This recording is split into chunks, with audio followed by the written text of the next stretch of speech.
1800 hours Pakistan Standard Time. Assalamu alaikum. This is Radio Pakistan. The news read by Daman Zaman. The headlines. The Prime Minister says funds sent by overseas Pakistanis through the Russian digital accounts have crossed the $200 million mark. Pakistan has urged the international community to take a serious look into the malicious Indian propaganda not only defaming Pakistan but also imperiling peace and security in the region. The Interior Minister has announced extension in passport validity from 5 years to 10 years to facilitate the labour community working abroad. The Special Assistant on Social Protection says the scope of Ehsaas Wasila-e-Taaleem digital initiative has been expanded to all the districts of the country. Pakistan-China joint air exercise Shaheen 9 concluded at an operational airbase of the Pakistan Air Force today.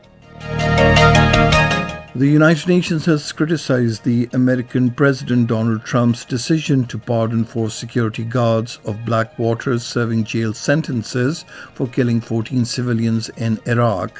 And now the news in detail. Prime Minister Imran Khan has thanked the overseas Pakistanis for sending funds through the Russian digital account as the figure touched the $200 million mark yesterday. In a tweet today, he said the pace of sending funds by the overseas Pakistanis is accelerating as the first $100 million were received in 76 days and the next $100 million in only 28 days. According to the State Bank of Pakistan, since the launch of the facility 3 months ago, around 59,700 accounts have been opened by overseas Pakistanis staying in 91 countries. Pakistan has urged the international community to take a serious notice of the malicious Indian propaganda that not only aims at defaming Pakistan but also imperils the peace and security in the region.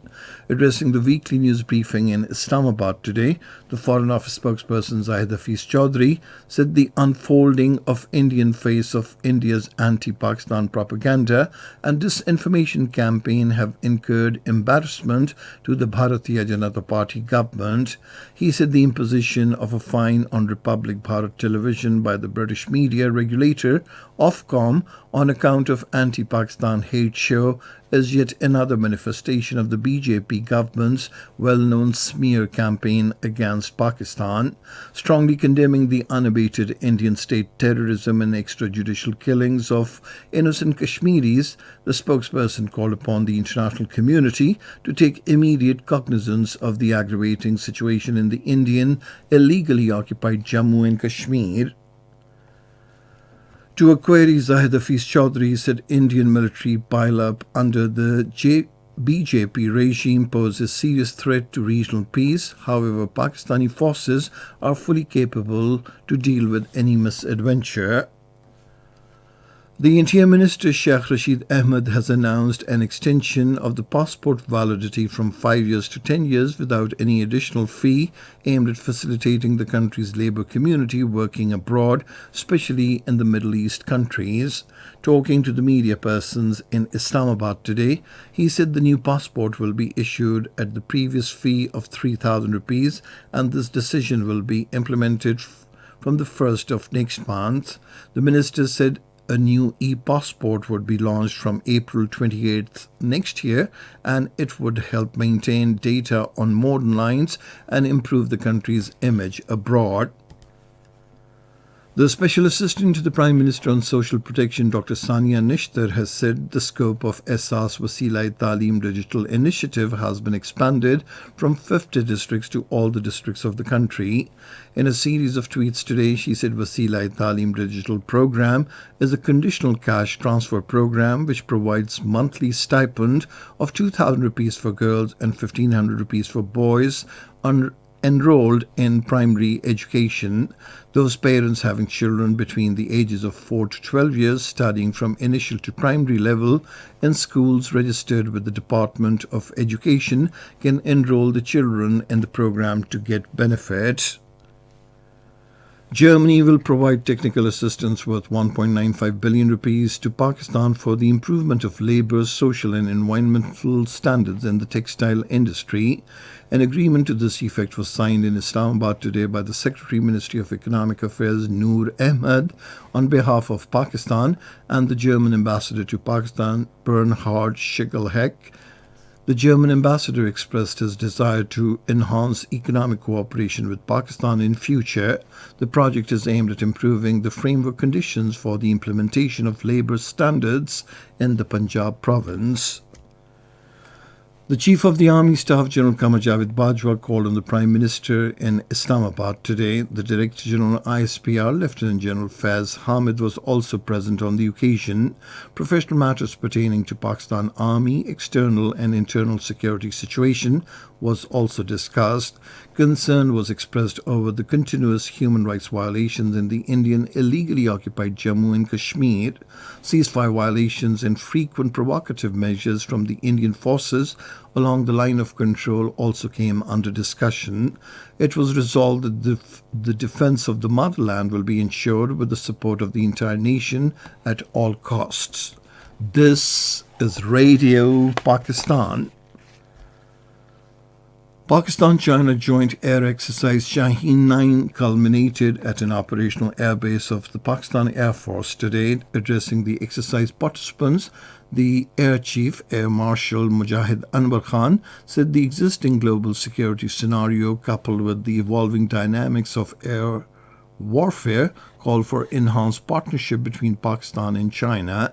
He said it was heartening that with every passing year, Pakistan-China friendship became stronger and stronger. Expressing his views on the occasion, the Chinese ambassador to Pakistan, Non Rong, said international and regional strategic situation is undergoing profound changes with growing complexity in the security environment. He said both the air forces have achieved many breakthroughs and new heights in diversified battlefield environment during this exercise. The Prime Minister's Special Representative on Religious Harmony, Allama Tahir Mahmood Ashrafi, says Pakistan's stance on Palestinian issue is very clear and no compromise will be made on it. He was addressing a news conference along with the Palestinian ambassador to Pakistan, Ahmad Rabaye, in Islamabad today. The special representative said, "We stand by our Palestinian brethren." Speaking on the occasion, the Palestinian ambassador expressed gratitude over the support being extended by Pakistan to the Palestinian cause. He also handed over a letter of thanks from the President of Palestine, Mahmoud Abbas, to Prime Minister Imran Khan and the people of Pakistan. In the Indian illegally occupied Jammu and Kashmir, the Indian troops in their fresh act of state terrorism martyred a Kashmiri youth in Baramulla district today. The troops martyred the youths during an ongoing cordon and search operation in Vanigam Painya area of the district.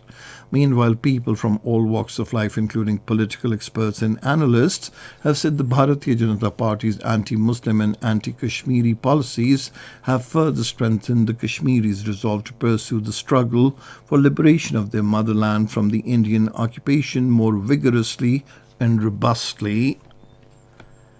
The United Nations has criticized the American President Donald Trump's decision to pardon 4 security guards of Blackwater serving jail sentences for killing 14 civilians in Iraq.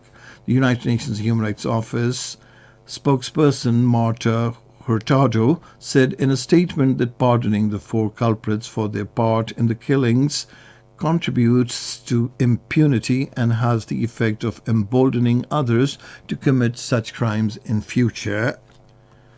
Iran has dismissed the American President Donald Trump's allegations that Iran was behind the recent rocket attack on the American embassy in Baghdad. The Iranian Foreign Minister Mohammad Javad Zarif, in a tweet, said putting your own citizens at risk abroad won't divert the attention from the catastrophic failures at home. In Tunisia, 20 migrants from Africa have been killed when their boat sank off Tunis as they tried to cross the Mediterranean to the Italian island of Lampedusa. And finally, the weather. Cold and dry weather is expected in most parts of the country, while very cold conditions have been forecast in North Balochistan and upper parts during the next 12 hours. However, isolated rain and snowfall is expected in Gilgit-Baltistan and Upper Khyber Pakhtunkhwa during night hours. Dense fog is likely to prevail in the plain areas of the Punjab and Upper Sindh during night hours. And that is the end of this news bulletin. For more news and analyses, log on to our website radio.gov.pk, and you can also watch the live video streaming of our bulletins on the link facebook.com/Radio Pakistan News Official.